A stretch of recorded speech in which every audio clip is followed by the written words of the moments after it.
A ver, aquí hay una guerra de datos en lo que al INE se refiere, que yo creo que alguien va a tener que aclararnos cuáles son los números de la verdad.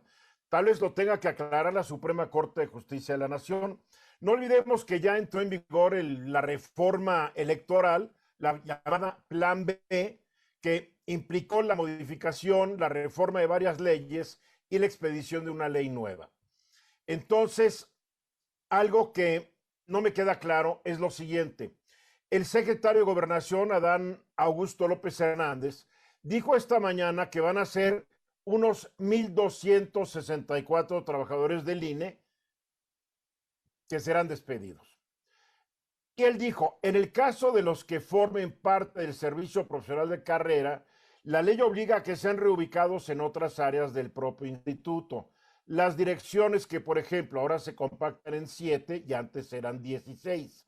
En el caso de los despedidos son básicamente 64 vocales de las juntas locales y 1,200 vocales de las juntas auxiliares. Entonces el universo de posibles despidos pues no llega ni al 7 u 8% del total de los 17,500 trabajadores que tiene el INE. 1,264. Bien, pero hace unos días, el 25 de enero, durante la sesión extraordinaria del Consejo General del INE, la Secretaría Ejecutiva rindió un informe en donde habló sobre este mismo asunto.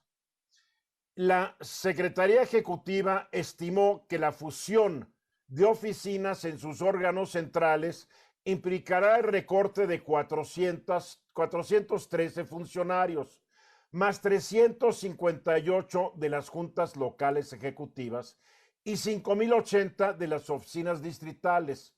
En total, 5,851.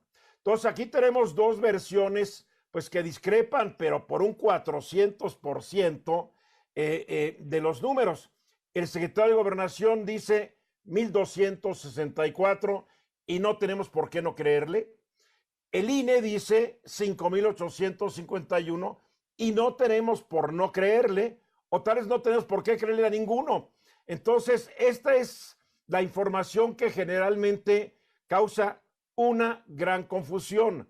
Mientras que el secretario de Gobernación dijo que serán ubicados a otras áreas del propio instituto, el INE dice que alrededor de la mitad de los trabajadores que serán despedidos pertenecen a este Servicio Profesional Electoral Nacional.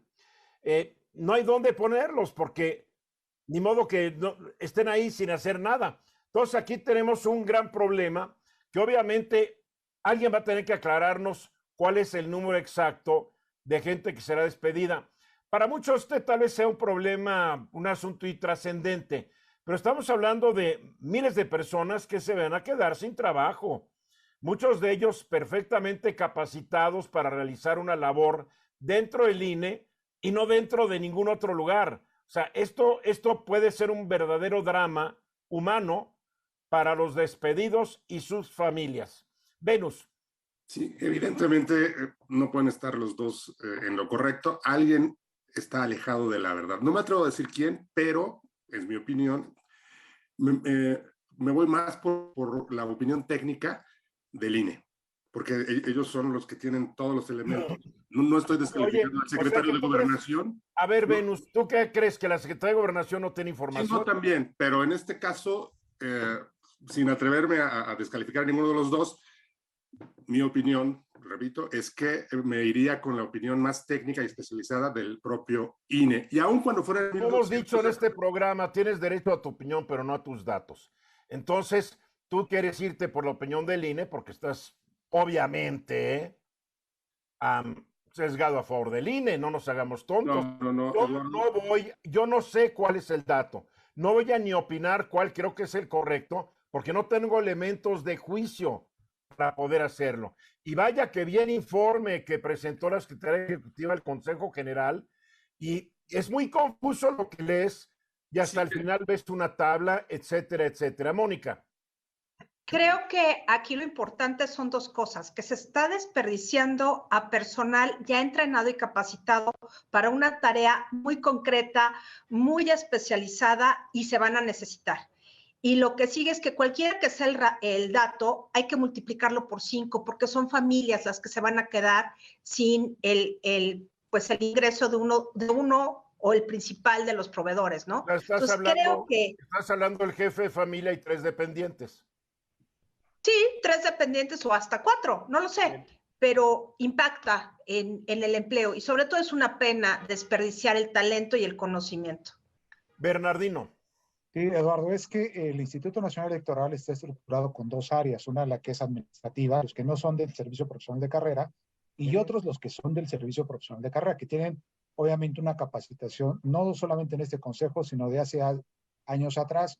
Y que entraron por concurso público, por sus eso es lo que méritos te iba a decir, justo es eso, esa es parte de ello, porque hacen oposiciones, como le llaman, o exámenes, como tú gustes, y al final se van profesionalizando, por eso es un servicio profesional de carrera, que aunque cambien a consejeros, aunque cambien a directivos, ellos son la base estructural de todo este conocimiento, porque llegarán nuevas personas, inclusive nuevos consejeros, que no conocen la estructura del Instituto Electoral. Por fuera la conocen, pero por dentro no la conocen. Y ellos en su momento pues tendrán obviamente también que darles informes de cómo está la estructura. Entonces, creo que hoy inclusive el Instituto Nacional Electoral ya tuvo su primera sesión respecto al plan B, ¿no? Respecto a esta reforma electoral, y ellos ya están pues obviamente mecanizando y van a mecanizar pues todo el proceso y van a dar las cuentas al final del día. Ya cuando veamos estos resultados, entonces estaremos hablando de cuántos fueron las personas que han sido desempleadas. Por el momento creo que de ninguna de las 2 posiciones, como tú lo has comentado, Eduardo, ni del INE ni en caso del secretario de Gobernación, pues se tienen los datos certeros, digamos, de esa manera, desde el punto de vista. Alguien lo tiene certero, pero yo no sé quién. Juan Key. Sí. Cuando tú diseñas algo, un instrumento, una organización, me queda claro que la diseñas para cumplir un propósito que se ha venido cumpliendo casi 3 décadas. Ahora, mutilarlo como se está haciendo, de ninguna manera garantiza que va a funcionar. Fue diseñado de una forma y ahora se quiere que opere de otra, totalmente fuera del diseño original y con el prejuicio para las gentes que quedarán fuera, ¿no? Bueno, hay que pensar cuál es el diseño original. Yo no creo que el diseño original, y de esto nos puede platicar mejor Bernardino, fuera que se creara una organización tan grande y tan costosa como hoy es el INE. Puede estar equivocado, pero en este programa yo y muchos en varias ocasiones dijimos, nos sale muy caro el INE. Y yo sigo sosteniendo que el INE nos sale muy caro. Claro, nos sale más caro no tener democracia, pero gastar tanto bajo el pretexto que nos garantiza la democracia, hay países que sin gastar tanto son democracias. Hay países en donde el voto sale más barato que un voto en México. ¿O me equivoco, Bernardino? No, Eduardo, tienes toda la razón, pero también no hay que perder de vista la población. Cada año ingresan más jóvenes para obtener la credencial de elector, que esa es otra parte de la estructura también del Instituto Nacional Electoral que se requiere para el padrón electoral, que son los jóvenes que van a votar en su momento en las próximas elecciones. Y eso es bien importante. Entonces, esa parte, el Registro Federal de Electores, pues no se puede desmantelar. Eso es lo que me preocupa mucho de la reforma, donde dice que en vez de que haya módulos del INE, pues estos módulos se instalen en cualquier oficina pública. ¿Quién va a garantizar en cualquier oficina pública que no se roben el material del INE, que no haya un tráfico de credenciales de votar, etcétera, etcétera? O sea, se ve muy bonito en papel la reforma electoral, dice se va a gastar menos. Sí creo que se debe gastar menos. Sí creo que hay áreas que tal vez salen sobrando. Yo no usaría el término mutilar como lo usa Juan Key, porque realmente no conozco los alcances de esta transformación. Lo que sí me queda claro es que no va a funcionar bien el INE, de acuerdo a los expertos con quien yo he hablado, no va a dar el servicio que hasta la fecha ha dado. Pues sí. Juan, bueno. Bernardino, perdón. Sí, Eduardo, efectivamente. Bueno, pues, en fin, ya se me está acabando por ahí el tiempo. Pero bueno, nada más es decir que esto está comenzando apenas. De aquí a agosto se va a definir todas estas características. Y vamos a los mensajes.